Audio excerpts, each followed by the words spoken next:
Right. Now, again, as I was saying, Paul is a good friend and a colleague and the strategy officer. Is it working? I think so. Last time All right. this is the second time we did Second it, time. and it fucking crashed. So All right.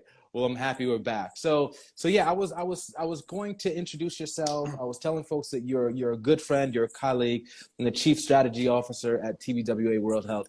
This is a really fucking smart guy. So I'm pleased and happy to have you join us again and open this up for me, man. You were the yeah, opener. I am the opener, and I am fuzzier than 2 weeks ago. I'm sporting the Tom Okay. Hanks Castaway look. It's So a good look. It's a good I look. don't know. It's getting gray, but I'm not shaving it. Fuck it. I'm gonna own it. So live stream. I love that, man. So it's a So good top. It's a good topic we're gonna hit today. So it's exciting. yeah, it is. And this is something that I think that a lot of people have been kind of seeing firsthand, right? It's like, everyone and their mother has been talking about like Zoom and WebEx and oh my God, it's Yeah, this yeah, yeah, like yeah. it's the second coming of Jesus, right? Yeah, yeah, yeah, exactly. Well, I think the sort of the representation of 2020 will be the multiple screen sort of imagery of everybody, like, whether it's the virtual happy hours, or I think, just because, we're so distanced, yet there's like really nowhere to hide anymore, which is really wild. I don't think we've ever used more video conference Yeah.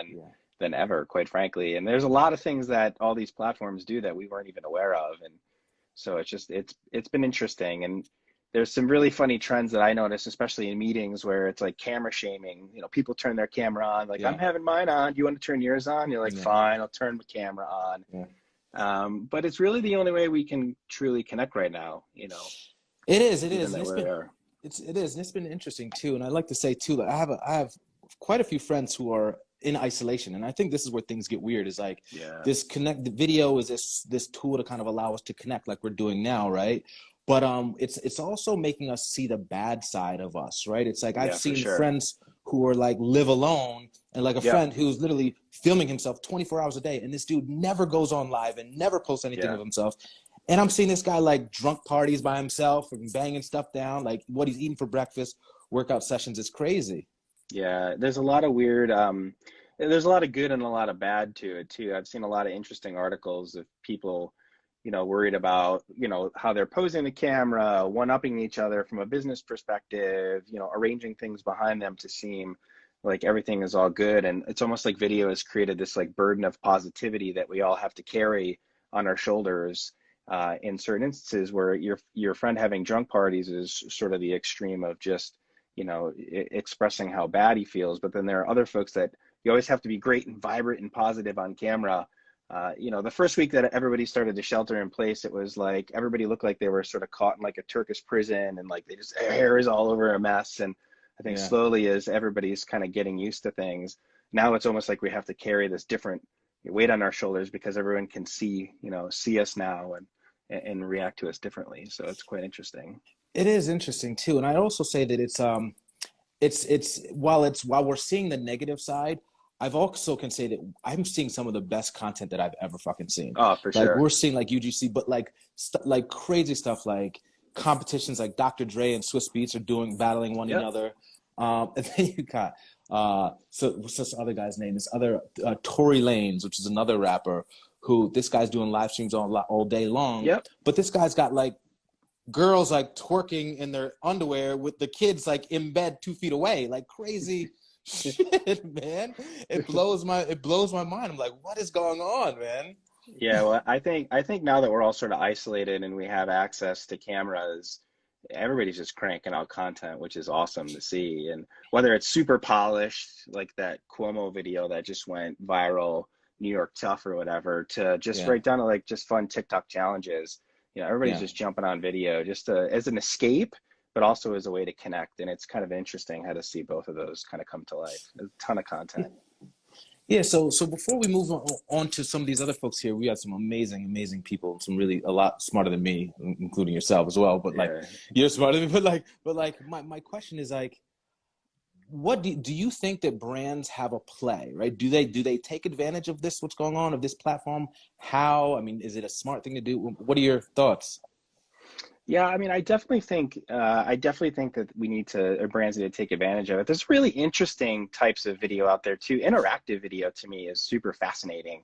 Yeah. and how it's not just sort of, you know, it's not just sort of linear forwards and backwards, but you can really dive in and interact with video in different ways. And it's a completely new way of engaging and creating new engaging content and allowing individuals to dive deeper in different instances. And so I'm super fascinated by even the type of video that we all, not just live streaming and authentic raw content Yeah. that brands can jump on, but even just really intriguing new technology with interactive video in particular is something that I think, and it's just different ways of telling stories, and it's just a whole fresh way of engaging your audience, and it's really neat. I would agree, man. I would agree. I think that that's definitely an area where folks could take advantage of right now. I don't know that we've seen enough of it, No. right? So I mean, we've seen kind of like the larger built out stuff, like a Netflix. What was a show? Yeah.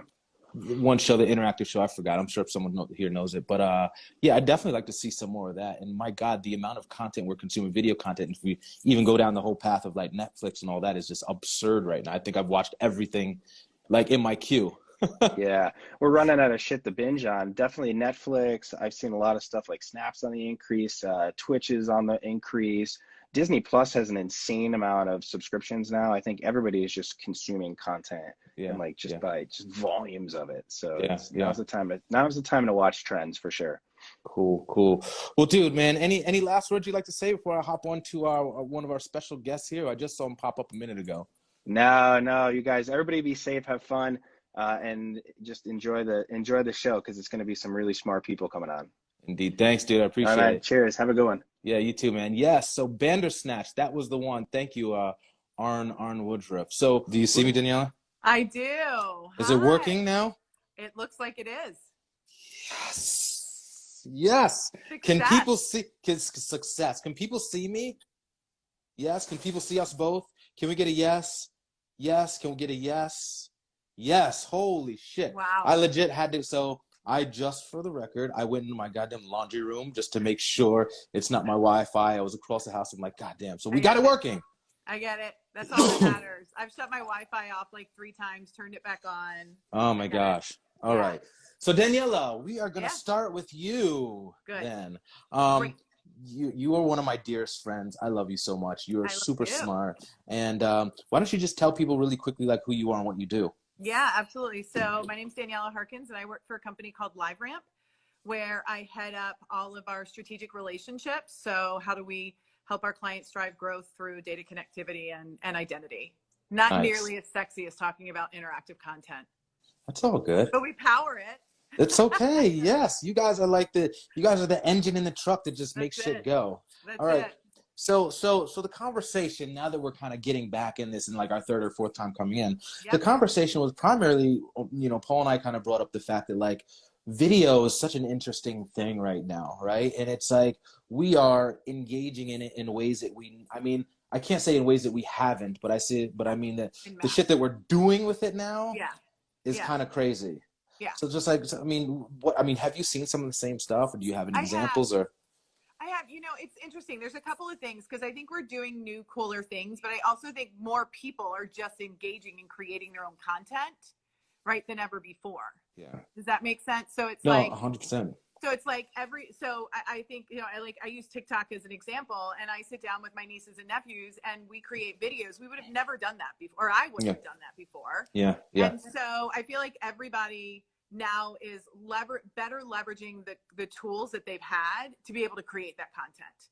So now, I agree. So now, would you say though, because like I'm seeing, like I was saying with Paul, like I've never seen content this good. Yeah, like it's good. Like when we talk about UGC, like this is like prime stuff we're seeing. But I also feel that the reason why we're seeing this is because so many people, like COVID has us parked in our houses, right?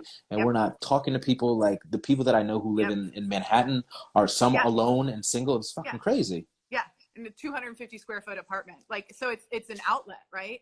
I think there's a couple of things that I think is really interesting that video is powering right now. One is, you guys, when we kicked it off before, talked about connections, but it's not just about connections. Like, I feel like I know my colleagues better now than I did when I would travel and be in the office with them and go out for drinks. That's so interesting. Because I get to see their houses. I get to see their kids. I get to see their animals, right? That's interesting. They are still engaging because everybody's got a life and everybody's got all this stuff going on. And it's like when I video conference with people, or when I'm doing, even when it's, whether I'm video conferencing or whether I'm consuming their content, I feel like it's more personal than it's been in the past. Yeah. Does that make sense? Totally makes sense. So I feel like I'm getting to know them better. That's so interesting that you said that, because, you know, I didn't even give that a thought. I didn't even think about that. And it's so true. Like, I'm seeing people's spouses now and kids. And I think it's, in some cases, it's actually humanized us. It has. It right? has. Yeah. So it's also exhausting, by the way. I also feel like we are on literally 8 to 12 hours a day. I feel like we're on. Yeah. Right? Yeah. Yeah. And so whether you're on video conference or in person, you still have to have that sense of being on when you're working with clients or you're working with partners or you're leading a team. So that doesn't go away, but I do think that there's a really interesting dynamic about just getting to know each other better.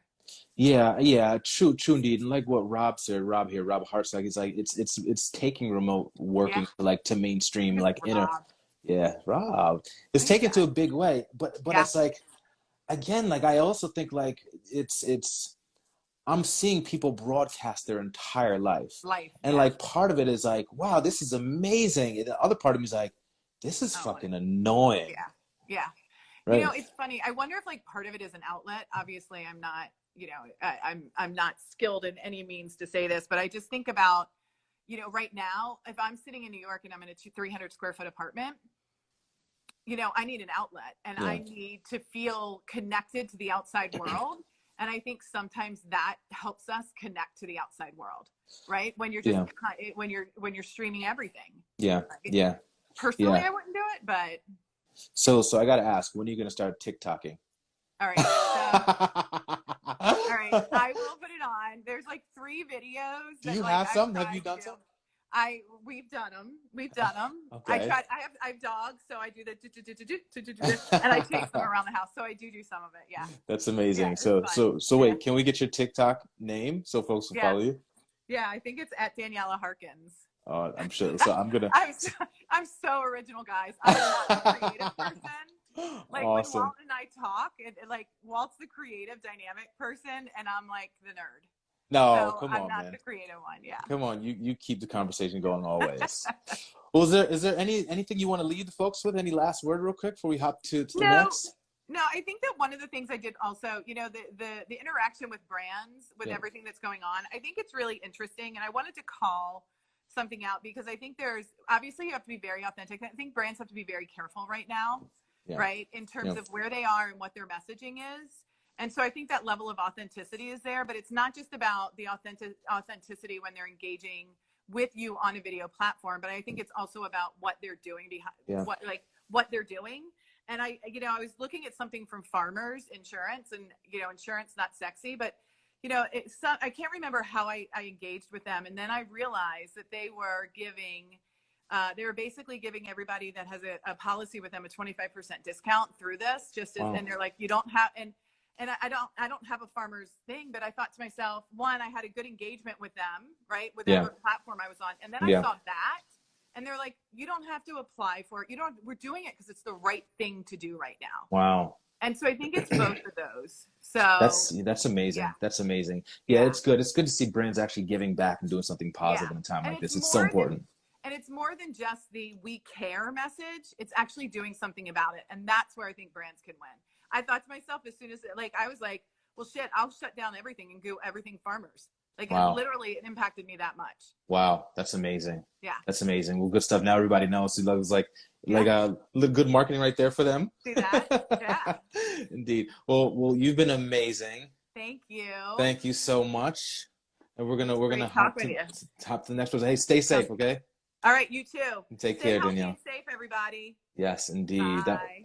That was awesome. All right, so now that we're moving pretty smoothly, we're gonna actually see if we can actually get Andy in here now. Hopefully, we can get this thing going. Excuse me. Looks like we're waiting for him to come in and connect. And here we go. Andy, can you see me? Yeah. Oh yes. Yes. And I can hear you. What's all right? This now? is a good What thing. was happening? I don't know, man. It might have been me, so I apologize for being an asshole. No. Oh, so I'm gonna go back and reiterate what I said before because it was a little bit fumbled. But I just want to say thank you for coming on, right? Like you're really incredible human.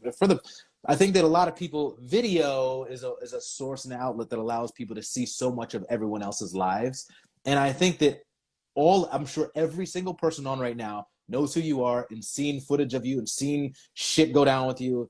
I just want to reiterate that this is also a really fucking cool guy and a dope guy. This guy like got on a FaceTime with my daughter and you were like telling stories of my daughter and like talking about that. And it was really, really dope, man. So I appreciate tell that, you. You know what? Can you tell that bitch to go to her room, by the way? see, here we go. You told me to be myself. I said be you. Fuck it, man. Right? I said, you don't have to tell me that. I needed to give you. Just look. She was great, but she didn't know hoodwinked. Okay. So the funny thing is, so Andy was like, you know the bunny, and my daughter was like, no, I don't know. She's like, yes, you know the bunny in the movie, and my daughter was like, oh, Pets, and I was like, no, baby, that was Kevin Hart. Of course. Awesome. So, it's funny because as you're talking, I heard Sean Gear, your cousin. I heard him in your voice. So did you guys like grow up together? Not totally. We were close, but not super close, man. He was way down south. So for everyone, so my cousin knows Andy. They're good friends. They kind of work together and so on and so forth. But dude, we lived together. Yeah. He was in your guest house for a while. Yeah. For years. Yeah, it's a good dude. So again, let's get right into it, man. Like you had like we're talking about video, the use of video and how it's going crazy. You have had your life on destroyed by video.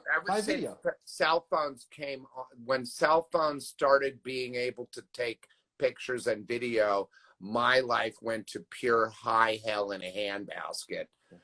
Because I was still being me out in public, and everybody else went, uh-oh.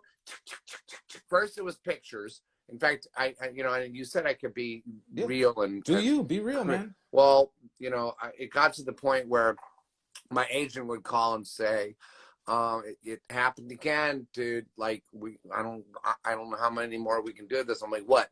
There's another picture of you with your dick out. And I'm like, oh my God. And here's when there were so many. By the end of it, I'm like, really?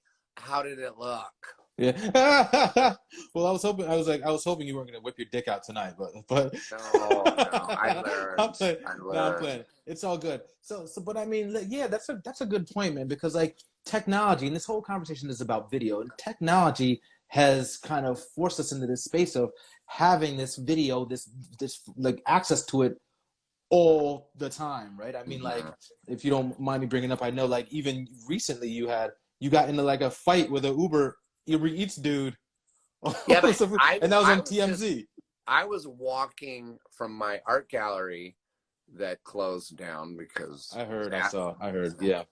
You can see that online too. And then I was walking from my art gallery home, and I was just passing outside of a taco truck, and a guy said, you want some of my food? And I went, yeah, sure. And then he snagged it away, and I was drunk, and I went, why would you do that? Why would you, like, they don't show that part. That's another thing, by the way. They can really edit things up.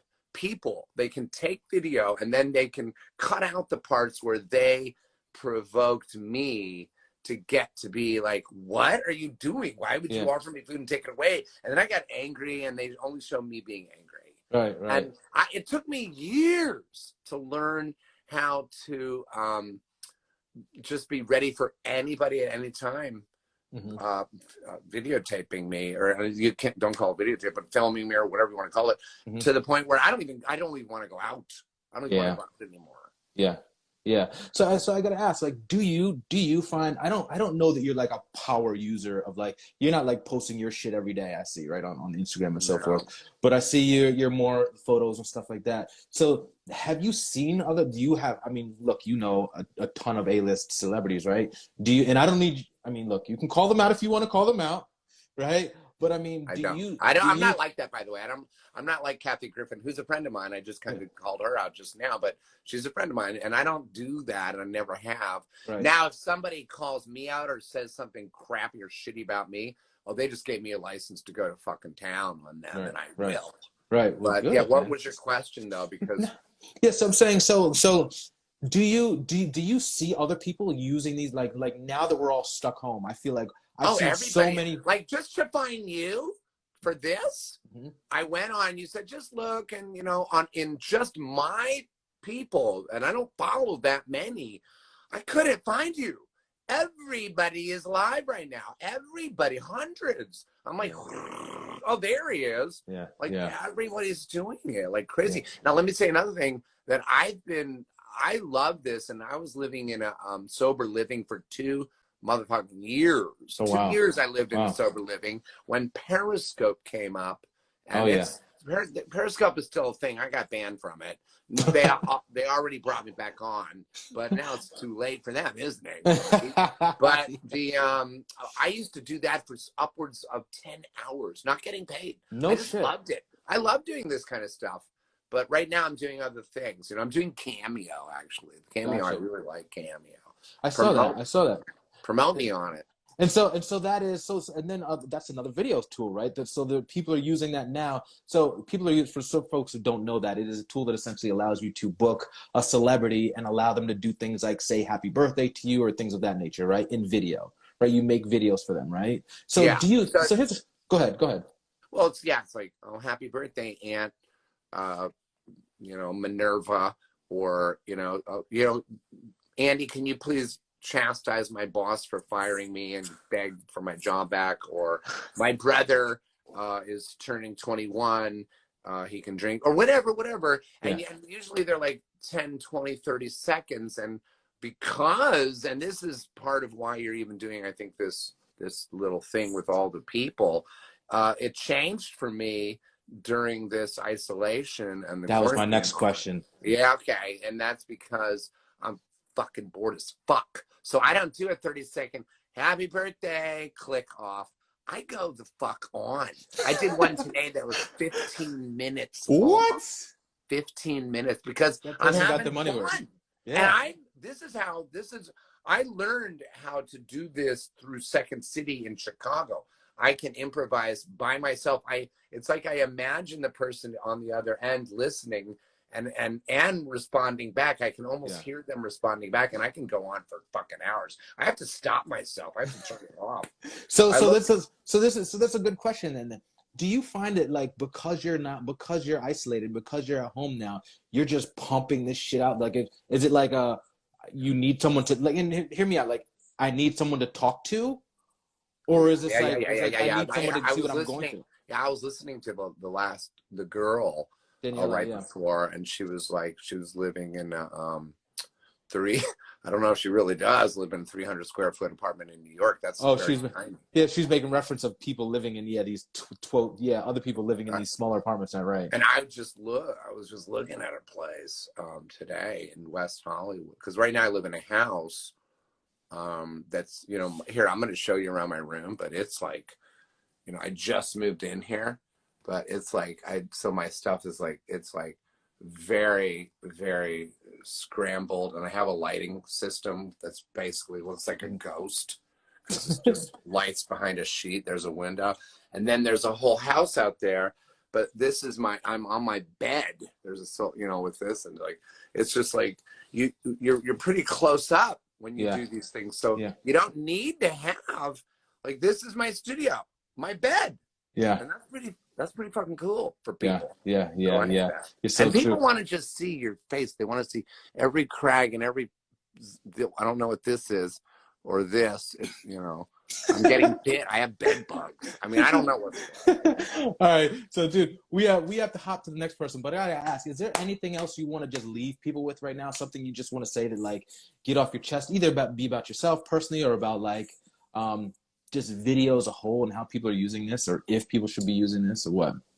I think they should be using it. I think it's weird that we think it's kind of like what the last woman was saying also. It's like we think we're isolated and we're separating, but really I think it's bringing people together because they're not at work in front of a computer doing boring work. They're like, oh, I can't work right now, so who can I reach out to? Yeah. And I'm getting in touch with people that I haven't talked to in a very, very long time. And I'm getting closer with, look at how close I am with you, and I barely know you. Yeah. You know? And I like it, and mainly I want people to buy my fucking cameos because that's paying my rent. Put butter on my toast, buddy. I hear you, dude. You've been fucking awesome. I appreciate you, man. Next time I'm out in LA, we'll hit up Sean and we'll go hang out, man. Do some stuff. Let's don't be a stranger, dude. And I'm gonna call you up like later on this week to have you tell some more stories of my daughter. Oh, okay. Well, call me tonight. I want to see how it goes. I might watch the rest of it while I make my steak. Yeah, stick around. You're getting there's a ton of people in here saying, "I love you, Andy. Andy, we love you." So. Oh, I haven't been looking. Oh, I'm sorry. Well, I love all you guys, and I'll see you soon, Walt. Dope. Thanks. Take it easy, Andy. Have a good one. Bye, buddy. Bye. All right. So now we're gonna hop on. That was awesome. That was really cool. So now we're gonna actually hop on to the next person. What I'd like to do is bring on another friend, Lauren. Lauren has a really interesting background, and I'll let you explain let her explain for herself because I just want to give her justice. Lauren, what's good? How you doing? How are you doing? I am good. It's good to see you again. Good to see you too. Thanks for having me. Come on, please. My pleasure. So when we get into here, I like to kind of have people say who they are. I don't like I'll try. Let me try. Lauren is a model, gone real estate mogul, gone to VC person, gone to TV host on Oxygen, gone to like CEO whisperer. Did I get it right? Very paradise. Yeah. Okay. Close enough. Close enough. All right. Good. I mean, if there's anything you want to add to it, please do. No, but I'm going to tell Cami Gales. Cami Gales. Yeah, she's an artist. Love it. Thank you. Yeah, this is Lauren After Dark on quarantine. Nice. I got to fix my edge up. My hair is tough times. Could be worse. So we heard it was interesting. And I just want to tell the group too, everyone here, if you look down at the bottom, you have a little comments thing there. To the right of your comment, you'll see a little square with a question mark in it. If you open up that, you can actually submit questions. I'll get a queue of them, and then I can start asking people. So if you have anything you want to say, fire it in there, and I'll go ahead and ask it. But that being said, Lauren, what was interesting in the past few conversations that we've had is that people consistently said, it's bringing us closer. We're able to learn more about people that we work with that we haven't, learned before. Do you think that's true, or what are your thoughts? No, I mean, absolutely. I think that this time, like taking away even video, but being forced to be with yourself in your space has been transformative, awakening, scary, creative for different people. They've had different reactions, and I think I've heard almost all of them. And I think that, some people there were the people that, immediately ran to streaming on video and using live platforms and saw it as an opportunity and immediately seized that opportunity. Great. There are other people who had to deal with the realities of the impact of what this time was doing to us outside of social isolation and just, what it did for all of us. And then it took them a minute, and now they're like, okay, this wasn't just a week or two of on hold. This is something to adjust to. And some of those people are now feeling comfortable embracing video, finding new mediums to get their message out, finding a new kind of fire for their work and their being. So I think, yes, absolutely. And I think that so many people have thought that just being connected through the medium of social media by way of commenting, liking, and emojis was connection. And now we realize, no, seeing people, speaking to people, listening to people is really important. That's actually a really good point, because we've seen over the past couple of years this kind of pivot, like you said, like going from text messaging to like emojis to like GIFs and memes. And now it's kind of stopped. And I never even thought about that too, because no one is calling me anymore. No one is texting me anymore. I called you did call me, as a matter of fact, right? But then we also did a FaceTime real quick, right? And I feel like people have been reaching out to me. It's been like FaceTime first, right? So that's really interesting you said that. I never even kind of thought about it like that. So do you think that like what position should brands be playing? Is there a position like that they should be taking, or should they be using more of this? Should they be perhaps working with content generators and people doing UGC? Is it like, what do you think? Yeah, so I think that's a really interesting question, because I think before we were even living with the impacts of this pandemic, there was a big conversation going around with brands taking a stand, right? And like brands had to take a stand for something, right, wrong, or indifferent. You know, consumers were going to give where they felt their values were aligned. And if they didn't understand where a brand sat on an issue, they just weren't going to rock with that brand, right? And so there was this whole movement of like brands have to stand for something. And now it's brands have to communicate. But what's interesting is how people want to be communicated with, and how often they want to be spoken to or listened to, spoken at. Like sometimes we just want information right now. We might not even want a dialogue anymore, right? So I think looking at what engagement means is different. And I also think that when we're looking at brands, they're having to realize, you know, that there's also a disconnect. I think that there is a disparity, and I don't want to kind of preach on this, but something that we've always known, especially when we're looking at multicultural marketing or any diversity initiatives, are disparities. And what's interesting, especially as I'm talking to some educators and I'm really involved with my kids' school, but that impacts how we reach youth, how we reach millennials, how we reach Gen Z. And so there is a disparity as well in access to technology. So while we have this ability, right, like not everybody does. And so one of the first questions that I asked to our school was like, okay, great, distance learning from home. Like we have awesome gigabit Wi-Fi, but like not everybody does. And so the head of the school said to me, well, Comcast is going to give Wi-Fi access, but we still have to help people with some of these applications and like getting these things. So I think that they're still kind of like the have and the have nots. Like they're the kids who like have one device, or families that have like one streaming device, and like everyone's fighting for the content that they want on one device, and their families where like everyone has their own device. And so I think it's also creating a different level of sensitivity as well, and making sure that brands, when they are marketing and communicating, are packing in the most amount of information possible in that time, because not everyone's going to have the like my kids right now are in their rooms. My son's doing what he wants to do on 2 devices. Okay. Like this kid tries to game me because I have time restrictions on the iPhone, but of course not on the Nintendo Switch, because that's just like not possible. So like he's in his room with 2 devices right now, but that's not for everybody, you know? So I think it's making brands wake up to both conversation, timeliness, immediacy, communication, sensitivities, and just like whatever the other factors are that are going to communicate to people's ability to engage and consume the content. That's for one. I just want to say that's a brilliant point of view, because like that, I didn't even expect that to come up. It's one of these things you think about, but just, that's great. So, because I think that when we start to talk about what's going on, what COVID-19 is doing to us, and how we're separating, from each other, and now the use of technologies and video, of course, and now you're bringing up the example of your schools, that is a real thing, right? Now it's like access, right? Access to this stuff, which is a whole different side that we can go on for forever. I mean, which goes down into like disparities and the whole 9 yards. So that's a really interesting way to kind of think of this.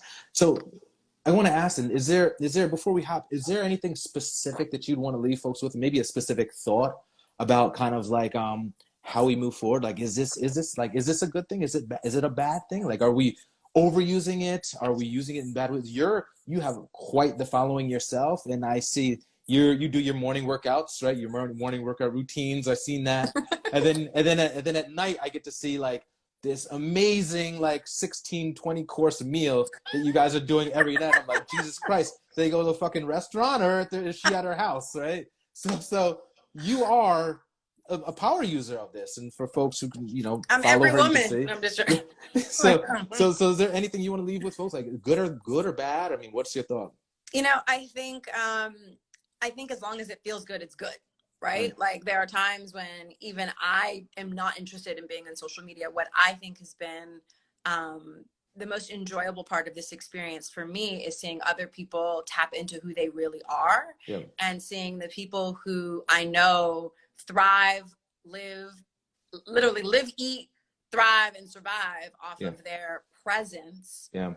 who have now realized that that presence was so manufactured, and so like Yeah. they feel lost, and so Yeah. many of those people are just absent from the conversation right Yeah. now, like they're just silent on social. Yeah.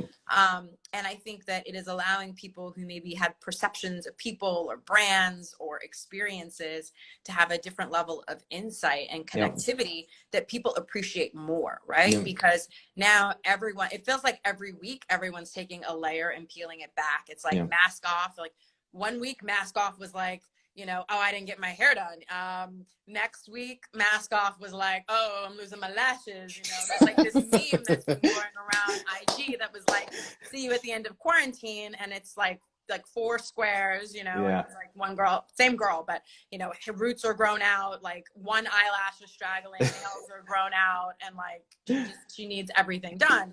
And so I think every week everyone gets a little more comfortable being exactly who they are. And even myself, for example, there are people who have known me a long time, and I mean, not that long, because I'm not that old, but you know, they've known me a long time. And I took off. I was wearing braids to match with my daughter for the first time ever. And I made this joke, which kind of got me through the first 2 weeks of quarantine, which was, I didn't know I needed recession hair. Good thing I have these braids. Okay, well, like week 3, it's not working anymore. So I took my hair out, and the amount of women that are like powerful, awesome, incredible, super visible women in corporate America that have been like, whoa, Lauren, you took your braids out, you took your hair, your fro, I love it. And then these kind of like backhanded compliments from some guys that are like, I never liked afros, but that looks amazing on you. And it's beautiful. Keep rocking it. So I just feel like every week we all get more comfortable with like just being. And so I'm really curious to see how everyone shows up when we are able to show up again together. Like that'll be the interesting thing to see for me. Then I can answer the question better. That's a valid, amazing response to that. Well, look, thank you so much for your time. Thanks for having me. Appreciate it. We got to do this again. Yes. And stay, you and your family stay safe. Thank you, and you too. All right. Okay. Take care. Bye. See you.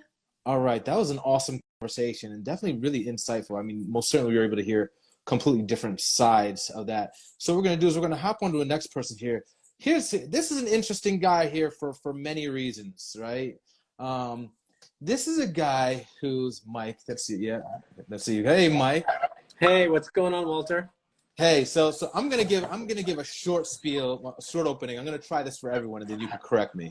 But this is a guy who I was able to work with for 2 or 3, I think 3 years. Who was really interesting. But for the folks who have seen and might have seen some of my posts, this is the guy that was responsible for selling MySpace to Justin Timberlake and Specific Media, and who's now since gone on and is now the CEO of Science, which is Incubator, if I'm correct, right?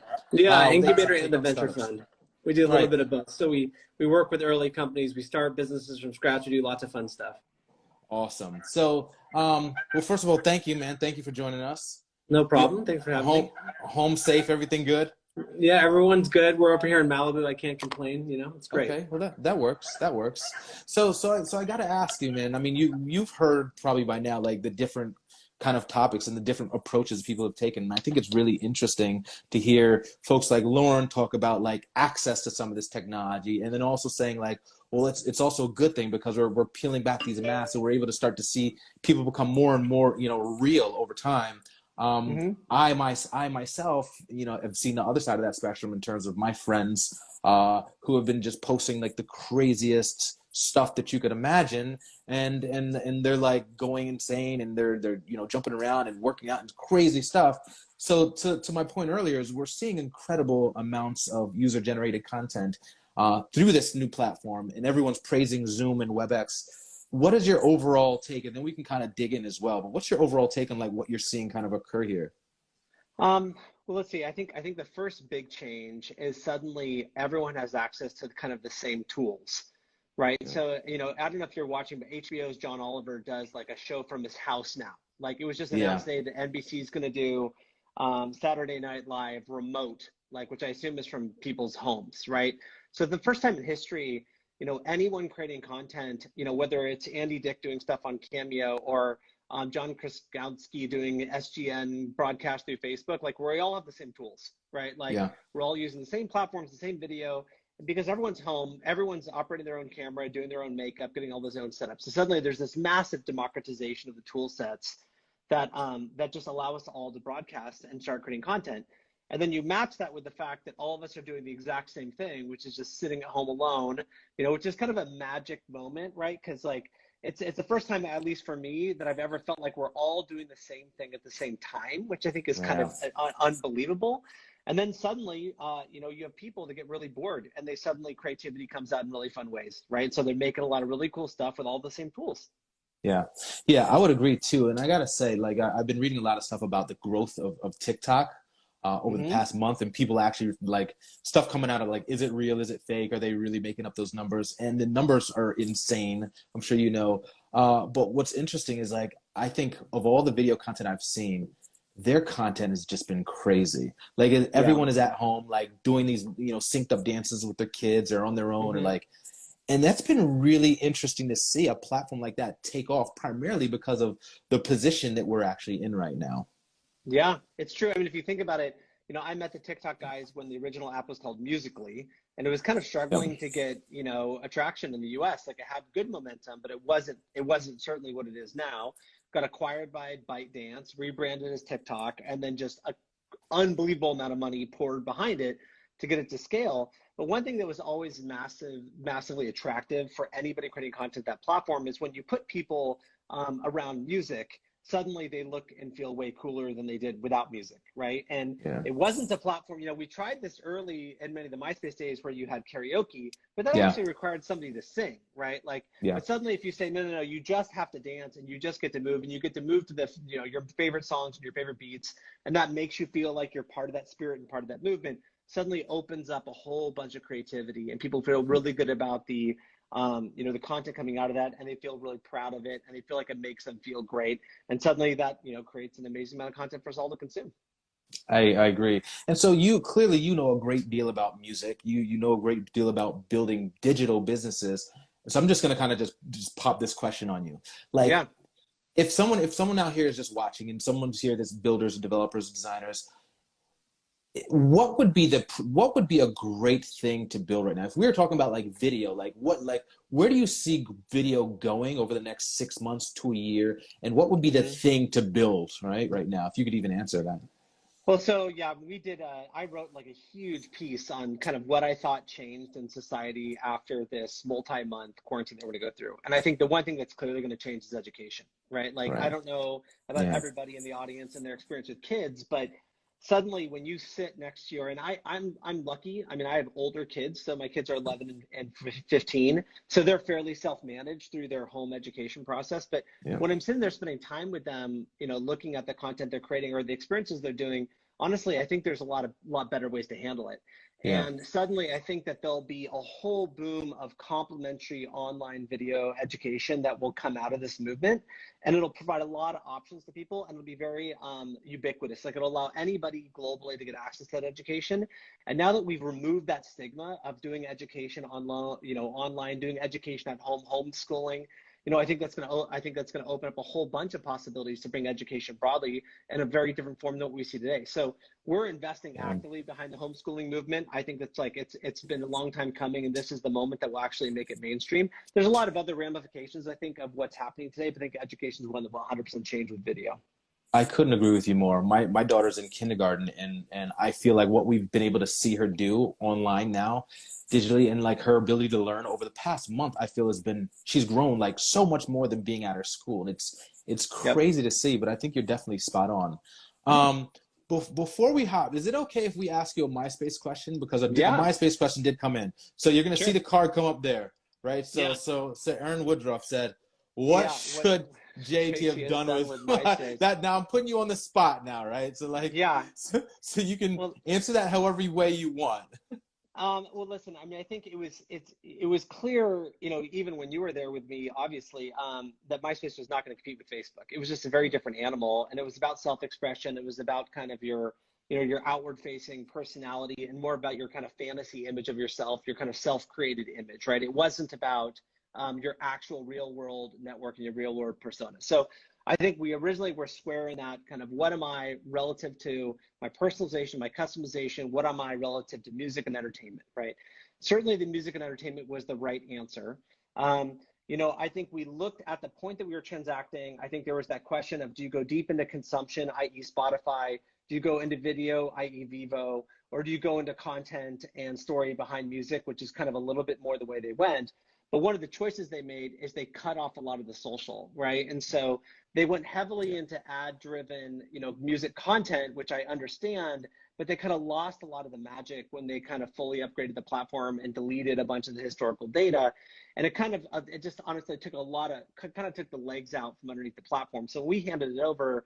You were still dealing with, I think, 100 million users a day was touching that platform and fairly substantial revenue. So it was big. It was not Facebook. It was not going to be Facebook. There was no way it was going to compete with Facebook, but it was still big.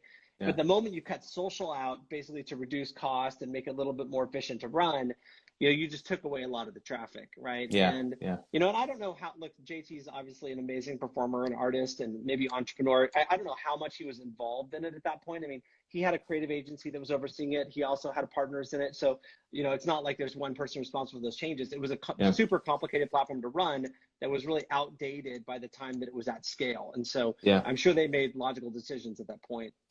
Yeah, indeed. It was an interesting time. Interesting time. Big time for social. I mean, a lot of the tools that we touched back then are the basis of a lot of the tools we all use now, right? True indeed.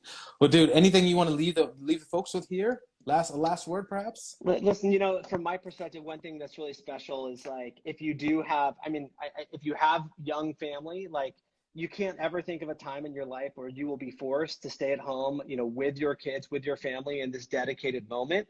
And, you know, I know it's super trying for a lot of parents because they're like, oh my God, I have young kids. I can't work. It's super chaotic. I totally get that. But I think that, you know, 5-10 years from now, we're going to look back and be like, oh my God, did we really have that many months just at home within those focused moments? So my biggest advice to people is like, look, if you can really treasure the time and use it, because I can't think of any other time in our lives where we're going to have this much focused time to test new things, try new things, spend time with family. I also understand on the counterbalance, there's a lot of people that are really lonely and they're alone in their apartments, and that really sucks. And I think that's, you know, a very difficult situation. So you got to reach out to them. But if you do have the opportunity to invest time with your kids and family, I highly recommend it. Such an important thing to remember, man. I mean, now's the time more than any that we should actually try to be present. I totally agree. And it is, while it is a negative thing, it most certainly is a gift. I agree. And we might not, hopefully we won't have it again. Right. I hope. This is crazy. All right, dude, Mike, you've been awesome, man. Thank you so much for your time, buddy. All right, have a great one, dude. Take care. Thanks. All right. So that was really cool, man. We definitely got some different point of views. Oops. Some different point of views here. Whoa, sorry about that. And that was dope to really kind of bring on someone who then gave us the ability to ask a little bit of stuff about MySpace, because I'm sure people are like, what the fuck happened to MySpace? So this next dude is coming up. We're getting through this list. We're almost there through everyone. Thank you for hanging tight. But this dude is cooler than fucking cool. Clearly, you see this guy, right? My man's got my man's got the dope mustache right now, man. I need to go take my beard another direction, man. It's on the wrong side of my face. It's the sheltering home I can't leave. I dig it, man. So for folks, I'm gonna give a quick. I'm trying this with everyone now. So Mike Takio is a dude that I've known for quite some time. Was sales, worked with myself and Mike Jones, as we just saw a minute ago, over at MySpace. Went over to Pandora as vice president of West Coast sales over there for some time, and then recently, I guess the past year and change, went over to Pinterest, where you're head of entertainment and restaurants. That's right. Sales. Yes. So, dude, thank you. Did I get it all right? Yeah, you got it. That's right. All right, man. And a surfer, and the owner of some really amazing old school retro cars. I got a lot of passions, a lot of hobbies, a lot of toys. But, thank you for having me here and inviting me to come speak. Amazing, dude. Wow. So I got to say that this conversation went so many different directions that I actually didn't expect at all. Like we talked about, Mike just talking about like this, like he feeling like right now is an opportunity for companies that are using video for like families, right? And schooling and being at home. And I think that's an interesting thing. Lauren earlier was talking about like, yeah, so then having access to this is allowing people to see more of us and be real and kind of humanized. What is your thought, man, to kind of like this video platform and how everyone is using this right now and being home and isolated? I mean, it's a good question. It changes, I think, as each week passes. Yeah, right? Because that's like how we feel about being at home and just the uncertainty and like our mood changes. Yeah. So as each week passes, I think for me personally, my acceptance, if you will, of using video in this way has changed also. Like I'm not a TikTok user, but my kids are TikTok users, and I wasn't a fan of the platform, to be honest, and even when it was Musically. But these last couple of weeks, as through bonding with my kids, I found myself doing a bunch of TikTok videos with them, right? And I'm having a good time. I'm genuinely enjoying it. I asked Daniela for hers. Can we get yours? Because I gotta see it. Oh, I don't have. I gotta see your dance moves. I went through my kids' account. And, okay. So you gotta screen record and post them then. No, hell no. But yeah, no. I think I think Daniela said it earlier, like one of the things that was unexpected for me through this, I think professionally, is, how I've been able to connect with the people that I work been able to before, like seeing their homes, for example, and getting to know them in ways that's not just about work, because we're all in this together, I think has been one of the unexpected things that's come out of just a video connection. Yeah, I would agree, man. I mean, I'm in my laundry room right now. I'm assuming that's your office right there. Yeah. But I mean, like, one thing that's amazed me though is people's, like, to Lauren's point. I keep going back to her points about this kind of like unmasking, and every week we're seeing more and more, and people are being more relaxed and more open. I feel like when I'm seeing people do stuff like Tory Lanez, this rapper, right? He just broke the record for having like the most views on an Instagram live. But like this guy's got like grown women like twerking on camera with like kids like 5 feet away napping on the couch, and it's like, what are people doing, right? I mean, is it just me? I'm not seeing that, but hey, you and I might be looking at different things. I'm consuming different content. Yeah, maybe that's the case, but I think this, like, there is, typically social media, like we try to build a persona of who we want people to think we are. Yeah. Right? It's not really who we are, but what I've experienced through this moment in time through video is that people have allowed themselves to be more vulnerable. Yeah. Right?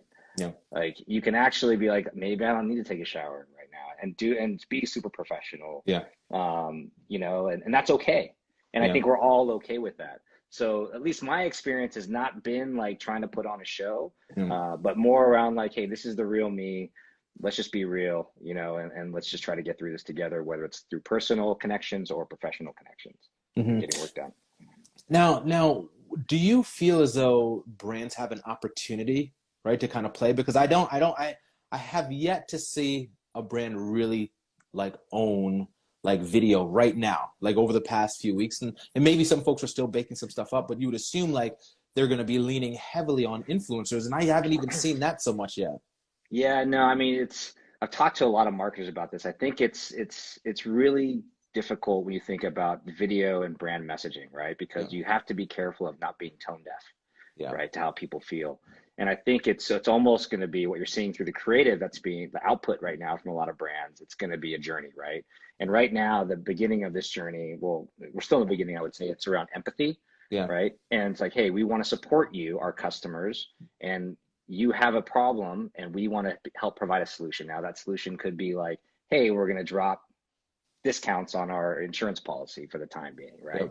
Whatever it may be. And that's the path today. But I think the brand voice, again, keeping in mind about how are they in tune with the tone of society, eventually it's going to go from empathy, and I think, to optimism. Right. How do we come out of this together? And part of the messaging, I think, is going to be around the values. Like, what are the values that we walk away from this moment in time, right? We're all going to be super appreciative of like being outside, right? We're all going to be super in tune with things that we probably weren't in touch with before, and brands want to be a part of that. So I think it's going to be moments in time of how you communicate, and why you see so many advertisers, so many brands that are dark and not running ads right now, because they don't know how to do that. It's a really challenging thing. Like, when's too soon? when is the right time? You just don't know. Yeah, that's a valid point too, right? Because we need to make sure that we are, like you said, like brands need to have empathy, right? And now more than ever, you're seeing some of these folks, like Daniela said earlier, with like farmers, right? Like they're going out of the way to say, hey, like we understand the situation that you're in. Here's 25% off. No, you don't have to get approved. So it's interesting. It's interesting to see.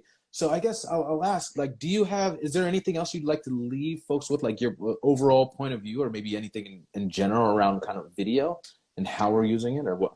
I think video, and I think you have to think about the platform's purpose and that you're using video.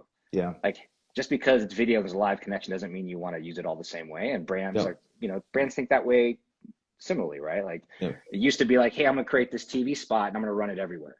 And now it's like, hey, I'm gonna create certain types of content for Snap. I'm gonna create certain types of content for X, for Pinterest, right? And so people should be thinking about that the same way. Like, what's the purpose of Snap? And I'm gonna use that platform for its intended purpose, but it's not the same thing where I'd use, let's say, Pinterest, right? Just to be mindful of those things. But I think at the end of the day, like, just if everyone, my goal coming out of this is like, hey, if I can identify one or two things that I've just gotten in touch with myself personally and carry that and sustain that with me after this pandemic passes, like, I'll be a happy guy. Awesome. Well, dude, good stuff. I got this guy, Franks is like asking a bunch about your stylist, man. He said apparently he digs your sweater. She's a stalker. Dude. You should boot her from this. Dude, this has been awesome, man. Thank you so much for joining, man. All right, well, good to see you. Stay safe, bud. Likewise, man. All right. So check this out. We're gonna actually have the next person join in. Just for the record, just for the record, there might be a point that this cuts off, right? Because Instagram only allows you to go for 60 minutes, right? So once 60 minutes is up, this is going to cut down, and then I'm going to actually come back off and join back in. I think we might be coming up on that sometime soon. But this gentleman here, for the folks who are in New York, who live in New York, you may have seen this dude on the news. He is a psychiatrist and also CEO and founder of Sessions, right? So you want to go on a little further on that? Yeah, I mean, well, first, Walter, thanks for having me. And yeah, that's right. I'm a psychiatrist, and background, I'm the chair of health equity for the American Psychiatric Association, and yeah, I founded a Session Together. It's basically like Match.com, but for your troubles. Right. And cool. Yeah, that's my background. Yeah, this is a great conversation. I mean, I'm not the social media expert here, but in every social group of people, there's a connector person who brings a bunch of other people together, and I think I'm fairly certain that's you. Oh man, thank you, man. Thank you. I'm trying. Look, this point in this conversation is going to get really interesting for folks here, because like when I started to think about having this conversation, I thought we can't have this conversation without having a psychiatrist here, someone who understands how the brain works, someone who understands the what we go through mentally, right? So you've heard some of the discussions earlier, and I just want to go back to the crux of like, we're home, we're isolated. There are people in major cities who are by themselves in like 20 by 20 foot rooms, and they're having this technology in their hands and they're using it for so much. And I am seeing people change in front of my eyes. People who were introverts are now becoming extroverts and showing everything. Like, where do we begin? Yeah, I think we kind of joke around sometimes when we think about people, and we say as psychiatrists, like a psychiatrist joke, I guess, but like we don't really know anybody. We only know what they tell us. Yeah. And the purpose of that is just kind of we call it the therapeutic frame, but like understanding that like anytime someone's communicating with you, every little choice is a decision, and the omission of information is also a decision. And social media, it's a powerful tool. It's like a hammer, but if you use it the wrong way, it hurts. And what's really, I think, subtly kind of hurtful to society potentially is there's no rules and regulations. It's the wild, wild west right now when it comes to social, when it comes to just using all these different technologies to communicate with people. But sometimes we have to ask ourselves, like, what is the agenda of the conversation. Like you can't reach a true, pure therapeutic frame with someone unless all the like agendas are gone, or at least if there's an agenda that it's kind of clear. Like you started off every introduction with everybody being like, hey, who are you? That kind of sets clear, you know, I'm a psychiatrist. I created this company. So, and clearly there's going to be a little bit of potentially an agenda that I have in, you know, or my belief system. Mm-hmm. And for people to know that kind of upfront is super important, because I think we forget that sometimes. And we just, you know, I work with children and adults. And I think, especially for children, but for every age group, when you look out into the world, and you look out at all those videos, and you look out on social media, you can think you're looking at the world. Yeah. And really, you're not. You're not looking at the world. You're looking at a part of the world. Mm-hmm. And sometimes it's the highlight reels. I heard a lot of folks talk about how they're seeing a little bit deeper into people now, which is great. But I think just being conscious of what that therapeutic frame is very important. Yeah. So I'd ask, do you like, you know, when I see people who are in this isolation, right? I liken it to jail, right? Like people, like I tell my friends, like, damn, you're on house arrest. I've never been to jail, for the record. I have never been to jail, but I will say that like, there's got to be this, when you're there and you're between these walls and you're not leaving, you're stuck here, this mental breakdown, right? And as you break down and you're having these devices in your hand, you're starting to show people. So I almost feel like we're starting, like, while it's great in a lot of cases, there's a subtle cases, or, you know, sometimes where you're seeing the worst in people. You're seeing the side effects of what people are going through. Like, would you say it's like that? I mean, what happens to someone when they are isolated for an extensive amount of time by themselves? That's like really spot on insight, Walter, because like I think, because, you know, this pandemic, it threw us a curveball. It's challenging our basic existence. You know, all of us have two things in common. We have the need to contribute to the world, and we have the need to form relationships with other people. And while we need to be physically distanced in order to be safe, you know, with our physical health, that's a real challenge with our mental health, because we require social closeness. And how can you do that when you need to be physically distant? So there's a real kind of dilemma right now. You know, there's a really interesting experiment in the 70s. It's come to be known as Rat Park. And it was by an American psychologist named Bruce Alexander. And basically, when they took rats and they put them in these cages, and there was two bottles, one with just regular water and one was laced with, you know, doped up, basically, laced with drugs. You know, these rats drank the drug-laced water until they like OD'd and died often. And when you put these same rats in like a little park that was made by, you know, humans, but like a little tiny, like a rat park that had little things to do and little ways to interact, that they can interact with other rats, you know, talk, laugh, maybe laugh, I don't know, rat laugh or whatever, yeah. But have sex for sure, which is a form of laughter. You know, like those rats, they didn't get hooked on the drugs, and they didn't OD and die. They were actually able to control themselves and drink from the regular water. It highlights our need for, you know, the difference between those two things was the social part of it. And now we have to create a park when we're not allowed to go to the park. And wow, that's challenging. So people can, you know, to your point, be stuck inside and start resorting to things that are not very healthy or productive, like, you know, definitely substances, alcohol, drugs, this, that, the other.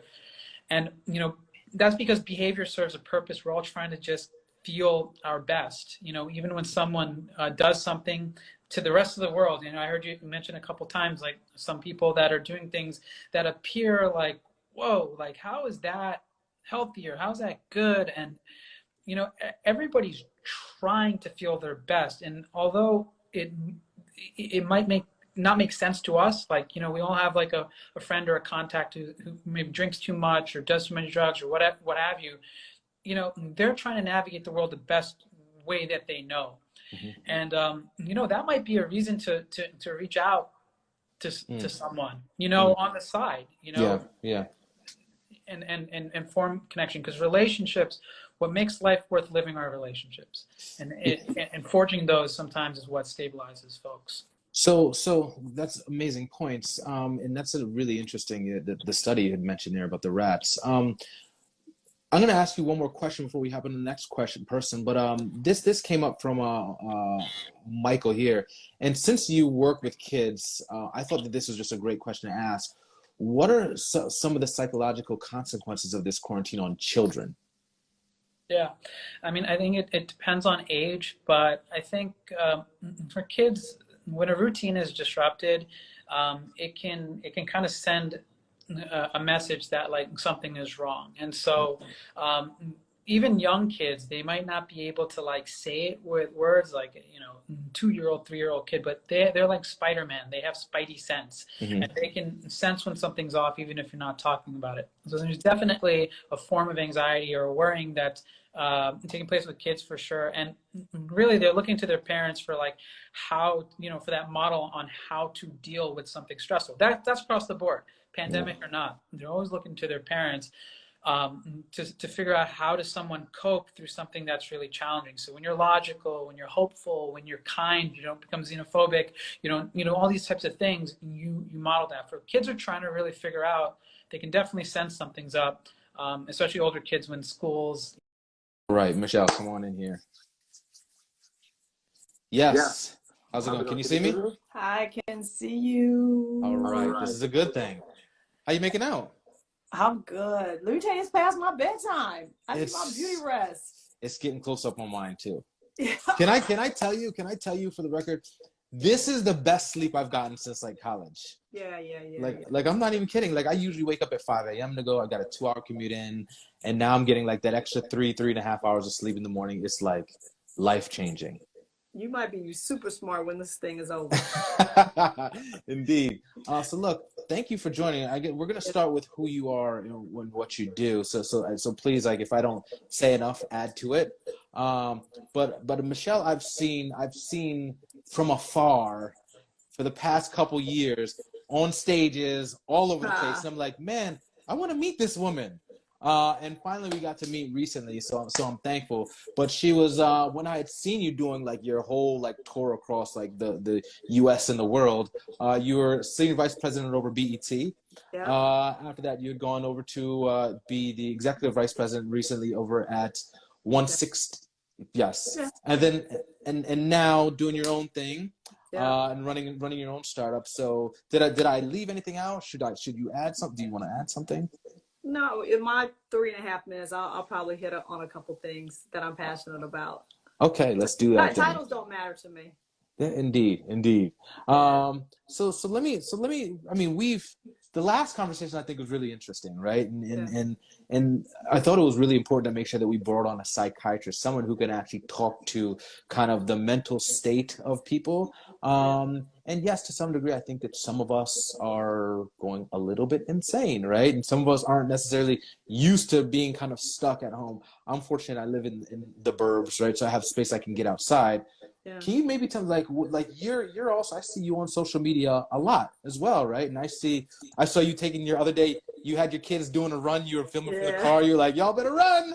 Social distancing, right? Social distancing. So can you so you're a user, right, of video quite frequently.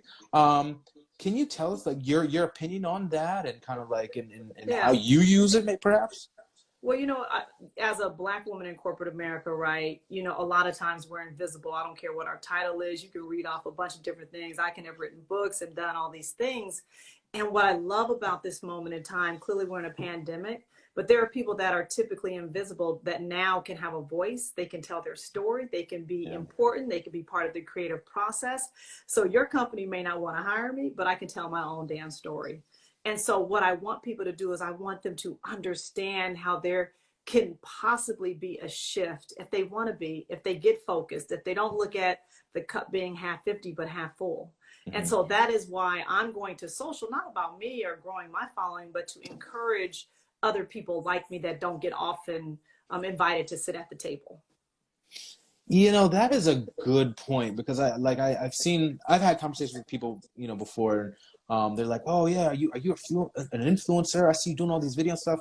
and I don't do this for me, right? I use the platform that I've been given to try to connect with other people, and more importantly, like as we see on this live stream tonight, it's important to have diverse group of individuals who are able to kind of share their stories. So you know, I get where you're going from, because I most certainly try to do the same thing as well. But do you think, I mean, do you think that brands should be kind of owning this a little more? Because to some of the points earlier, it's clear that maybe they're a little hesitant. Maybe they want to wait until the right moment, or they're trying to be authentic. Like, what is your take or thought? Well, you know, brands were already running scared, right? They're scared to put a picture on a t-shirt in case they mess up, because what we're not allowing is we're not allowing a whole lot of foolishness. And the foolishness comes when brands don't have representation at the table to help decide what has happened or what goes through, right? Because you look at some things like, did they have anyone at the table to say, what the hell are you doing? And a lot of times they don't. So what I would say is that, you know, brands should use this as an opportunity to, one, look and see who's at the table, because if you talk about culture and who's moving it, is people that are different. I'll give you a perfect example. There's a woman by the name of Lala. I don't know if you've heard of her. Yeah. A show called Power. And, you know, I'm a big fan of Lala's because she's not allowing anybody to, you know, determine who she's going to become or her story. And she just lives this authentic life. So she launched this show on Facebook. And it is an amazing 15 minutes. It launched yesterday.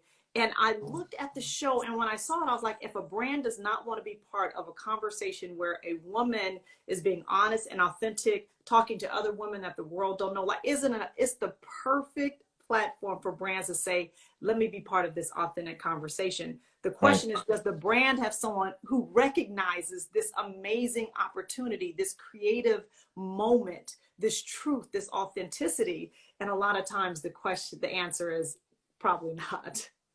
Well, yeah, that's a good point too, because I also feel like it is times like this, right, where we're kind of at our lowest, or times where we're kind of isolated and so on and so forth, and dealing with tragic events, that innovation really happens, right? Exactly.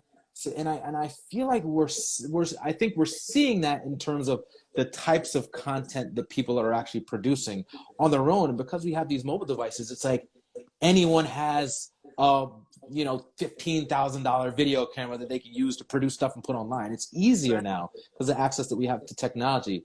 Do you think that, I mean, do you feel that there's any downside, or is it upside to what people are doing now with video? I mean, you know, clearly there's some downsides. I saw a bunch of cash apps going and asses in the air. So thank you. I was not the only one. And look, and I have a 14-year-old daughter and a 13-year-old son. I was like, what the hell are y'all watching? But at the end of the day, they still have access. They have opportunity. Now it's up to us to not watch it and not to participate. But I love the fact that they have an opportunity to express themselves and tell their story. Like, I don't have to be part of this foolishness. Yeah. So I just think there's a time and a place now that there is no digital divide, right? Like, I can use my phone. I can tell a story. I can create content. I can be an entrepreneur. I can write a book. I can start a blog. You can't tell me no anymore. Yeah. You just can't. And so I'm going to always look at it in a positive manner. Mm-hmm. Do you feel, I feel like right out the gates, like the praise was like Zoom, WebEx. Now we're seeing like platforms like even here, Instagram Live now, like are updating and kind of adding all these features. Do you think there's any kind of video platforms that stick out to you that like, yeah, these guys got it right now? Or these guys have a tool that is like, makes sense for folks? I mean, a lot. What I would like to say is I think there's something that's missing. Listen, I see a lot of people giving away their IP, right? You know, there are music performers, there are people that are creating stuff and they're giving it away free and posting it for free. So look, if somebody wants to call me with some venture capital, I have the idea to create a platform that's going to be all video to actually take IP and make it grow and put it in one place. So now there is an advertising. Look, I'm an advertising person. That's what I sell. I monetize it. I can sell ice to an Eskimo, period. And what I don't see is this one platform that contains and holds all of this IP in one place where people go and advertisers can have this conversation around in a really meaningful way, especially in the music business. Especially in the music business. Oh yeah, you and Mike Jones need to have a separate conversation. I think maybe we do. Okay, Mike, I'm gonna call you. I've been watching and paying attention, and I really think there's a lot of opportunity right now to aggregate this amazing content that's being created, you know, and building off of brands that's not really, I'm not really seeing that. Yeah, yeah. And to your point about these platforms and everything, and Rob Hartsock actually made another good point earlier in his comment. He actually said that right now what we're seeing is like the growth of all these people using these platforms. It's also pointing out security flaws and gaps in a lot of these platforms, like Zoom. Like people going crazy. Yeah, like we legit got an email the other day from our exec. We were like, cut off Zoom, no more Zoom. No more Zoom, because the security walls aren't. Anyway, I don't want to take up everyone's time, but yes, yeah. Well, look, is there anything you'd like to leave folks with here? Any last words, word of advice, or what? Yeah, I would just say, you know, a lot of times, you know, we're left out of the story, and now we don't have to be. And so don't sit there and think about what's wrong. Let's think about what's right, and let's create, let's take risks. And brands, if you're not paying attention and you don't know who you are authentically, you're missing out on opportunities to actually generate revenue, and shame on you. Amazing. Amazing. We love that. Thank you so much. Thanks for having me. I appreciate you. Indeed, indeed. Don't be a stranger. Let's connect again and be safe, you and your family. All right, Walter, you too. Thanks. Take care, Michelle. So that was dope. So I got another guy I'm going to bring up right now who was really inspirational, dude. Inspirational creative. And I'm going to kind of let him kind of tell you a little bit about what he does as soon as I can get this thing to kind of work here. Here we go. Ben. My man, Ben. Ben here is a creative executive for one of the largest creative ad agencies in the world, RGA. He is the Senior Vice President and Executive Creative Director and Head of Creative for the New York office, if I'm correct, right? Yeah. Yep. Nice, dude. And dude, like, thank you for showing up tonight, man. Thank you for hanging out and waiting up. Yeah, thanks for having me. Honored to be here with this crew. Yeah, so we've heard. Well, first of all, did I get it all right? Is there anything else you want to add to your background? All right. So wow, man, we've heard a lot. Like, I can honestly say that every person brought a completely different perspective to video. So I think we'll just jump into it. And again, for folks who want to ask questions, down the bottom next to the comments, you'll see the little square with the question mark. Go ahead, put a question there, and I'll actually post it. But Ben, what is? I mean, you heard some of the feedback already. Like, what are your thoughts? Like, where are you at? Awesome thoughts already raised, and I echo a lot of them. I think been thinking about it around as well through the crisis and the pandemic, and just thinking about, you know, the roles and the way we're sort of changing behaviors. I think one thing that sort of bubbled up is this sort of idea, and, you know, my roles primarily focused on creative work, but creative work pretty much focused on sort of more experience, much like yourself, around experience and digital innovation. And thinking about video, not so much as content, which we're very familiar with, but more video as an experience, or video as a service, if you will. And how, you know, tools like, you know, there's content that you sort of watch as sort of entertainment that's been around for eons, but we're seeing a shift into, you know, video services as a tool or as an experience that helps you do work, connect with family, connect with friends. You know, there's video is sort of being reshaped as an experience or as a tool for people to do things. You know, there's a production from it. So are you seeing, I mean, you work with like Jordan and Nike and on a whole slew of gigantic brands. Are you seeing some, and I don't know how much you can or cannot say, but are you seeing, like, are they asking you guys for like what, like, things to do? Like, are they saying, hey, like, videos, I think, should we be moving forward with video? Are you seeing them make that type of push, or is it primarily like more digital push? I mean, what are you seeing on your side? Just curious. Yeah, I mean, I think on our side, it's sort of everyone's sort of treading cautiously, especially in a time like this. You know, sort of first and foremost, most of the brands are sort of asking, what can they do? You know, thinking internally about what they could be doing. Much like Daniela was saying, is, you know, not just what they say, but, you know, what can they be doing in a time like this? How can they actually be helping the communities and the world at a time like this? So less of video content per se, or thinking about video first and foremost, but it could manifest as video. So it could be an instructional video. So one of the clients, you know, Johnson & Johnson, we've got sort of just put out a video, and they, you know, not only donated millions of bars of soap to this is down in Argentina, but just millions of bars of soap for people so they could wash their hands, but also created video content teaching kids, you know, and laddered onto a kid's song, teaching kids on, you know, the right way and the best sort of recommended way to wash hands and things like that. So it's pairing, you know, much like Daniela was saying, pairing not just what we say in sort of video content out in the world, but actually doing some things as well to help.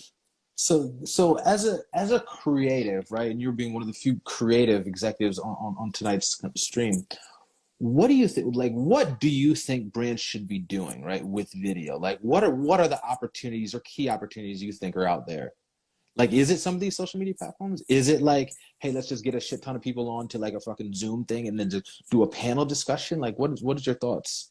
Yeah, I think at the moment, sort of thinking about what people need, right? So think again, not just what's right for the brand, but what's right for the moment and what people are actually needing. Thinking about consumers not so much as consumers, but as humans and people, and thinking about what they might be needing in a time like this. And I think what they could be doing is sort of just thinking that way first. Sort of being more user centric, if you will, like thinking about the human behind the who's going to be seeing the video or seeing whatever they might be producing, and thinking about what they might be feeling and needing in the moment. So I think if brands start thinking like that way, I think we'll start seeing things sort of being a bit more right for the world, if that makes sense.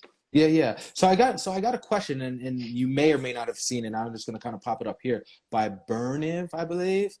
I haven't gone into this app as of yet, but the question was, what's your take on short form video platforms such as Quibi? Have you been in there? I've heard a lot of people talk about this, and I know it just launched like a couple days ago. Yeah, I've been seeing ads for it.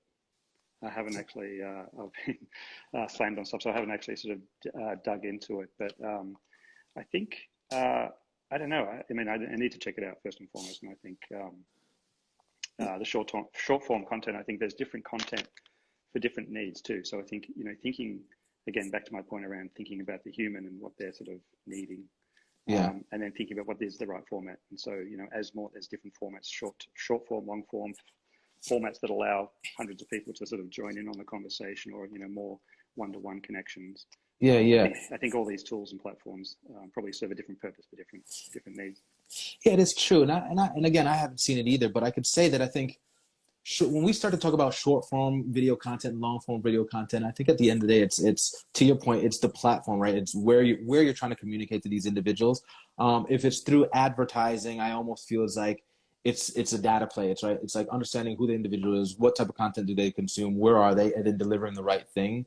We see, I've always been a firm believer that like people are really into snackable content, right? Like, which is why like TikTok, I think, is just a powerful experience, right? It's like a few, like 10 or 15 seconds, something like that, and you swipe to the next one. Right. And we as people are naturally swiping, right? So what we do is we swipe, and I think the stat on that is people swipe 76 feet per day, which is like the length of a fucking tractor trailer, right? No. So it's interesting to see how we're now consuming video content in new ways. So Burniv, if I pronounced it correctly, I'll certainly have to kind of check that out. But man, I think there's something to be said about sort of passive and active video too. Video that's sort of you're just sort of letting wash over you, and you're sort of just taking it in, whether it's a tap or a swipe or whatever, and you're just sort of looking at it and moving on to the next thing. And then sort of the active video, which is much like this, where you're actually actively participating in the video yourself.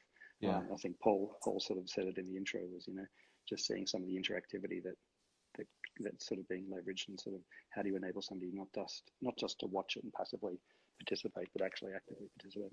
Yeah, indeed, I agree 100%. So I'll ask Ben another question. Is and we'll kind of leave this as the last question before we move on. Is like what like any overall kind of thing you'd like to say in terms of like what we should be doing, your just thoughts overall about the kind of space or video, or what brands should be doing or thinking, or how?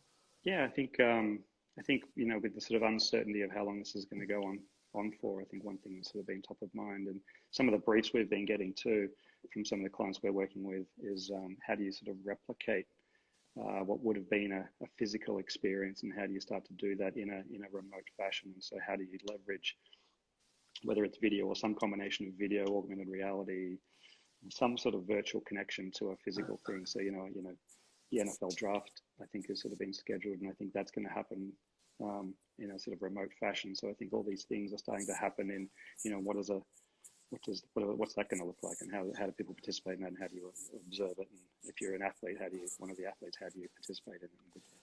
So such a valid point. Yeah.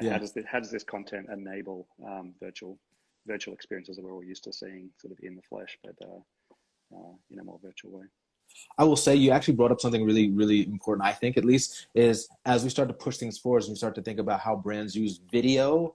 You mentioned AR, like augmented reality. We launched something about 5 weeks ago, and we're seeing a lot of clients now ask about that, right? Because is it a way you can actually use video and literally drop someone directly into your room, into your bedroom, your living room, or so on and so forth, where you're at. So I think that that is a huge opportunity for brands that are willing to take some risk, I would say, and try something a little different in terms of driving engagement. Yeah, exactly. Experiences that have traditionally had groups of people coming together to see something, watch something, participate in something, and now having to do it remotely, I think is a big area of opportunity for sure. Dude. Well, Ben, man, thank you, my man. Good to see you. I appreciate you joining. Yeah, and just before I go, a huge shout out to all the healthcare professionals out there. Oh yeah, 100%, man. They are heroes, man. Indeed.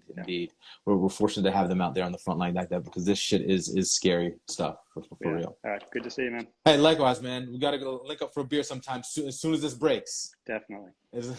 Take it easy, bud. You too. All right. So I think we actually hit up everyone, which is actually dope. Everyone that was actually supposed to speak tonight. You know what I'll say too right now? Like if and this is just kind of a fun thing, I'm just gonna wing. If there's anyone else right now that would actually like has a point of view or wants to join me for a minute and just hop on the conversation, like definitely raise your hand or like wave or say something, say me, because I think that it would be great opportunity for anyone now to just jump on and just kind of voice their opinion. And while we wait for that, or even actually just send me a request to connect, however you want to do it. But while we wait for that, I'll also say that this is really insightful conversation that we had tonight. And again, I didn't expect the conversation to go so many ways. I thought that the majority of the folks would kind of stick on, yeah, I've seen crazy shit and we need to basically just stay off of it. But that most certainly was not the case. So I'm really happy about kind of the outcome and what folks kind of decided to speak about. I almost feel like cherry picking a certain someone that I see right now. And I'm going to go ahead and do it, and we'll just see if she responds. And I hate to put people on the spot, but this person I feel will most certainly have something to say. And I know you just got that request. And we'll see if she wants to join right now. And give me 2 seconds. Is she going to say yes? She's probably straightening up thinking, oh shit, he just sent me an invite to speak. So I was trying to, she didn't reflect. All right. So look, we're going to go ahead and wrap up. This has been really dope. I appreciate everyone's time. I appreciate everyone coming out. Well, coming out, right? Didn't necessarily come out. Kate, you're in bed. All right. It's all good. But look, thank you, everyone. Look, I don't do this shit for me. I'm trying to just create something where we can just talk on different topics that I think might be interesting and stuff that is current, and things that we're dealing with right now. So I'll end by saying again, thank you all for coming out tonight. Thank you for sitting in on this. Maybe we'll be able to do this in person at some point, and appreciate your time. So we'll try to repost this tomorrow. I will say just really quick for those of you actually hanging on, we are going to have a really big discussion over the next few days.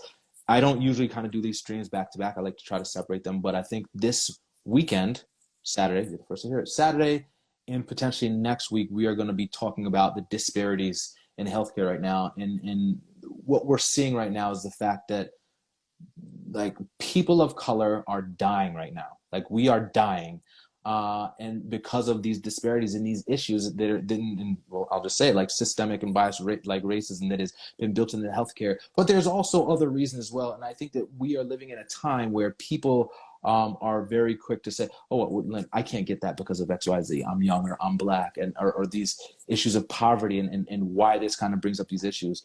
So we are going to be bringing on some of the top ER doctors in the country, some who have been at the White House fellowships. We have a potential individual who is a surgeon general for a particular state. I'm not going to say right now. So we're going to have these, I believe, one more this Saturday, and then we're going to do a larger group and then bring another surprise celebrity next week. So be on the lookout. I appreciate your time. Thank you, everyone, for joining this conversation, and I am signing off.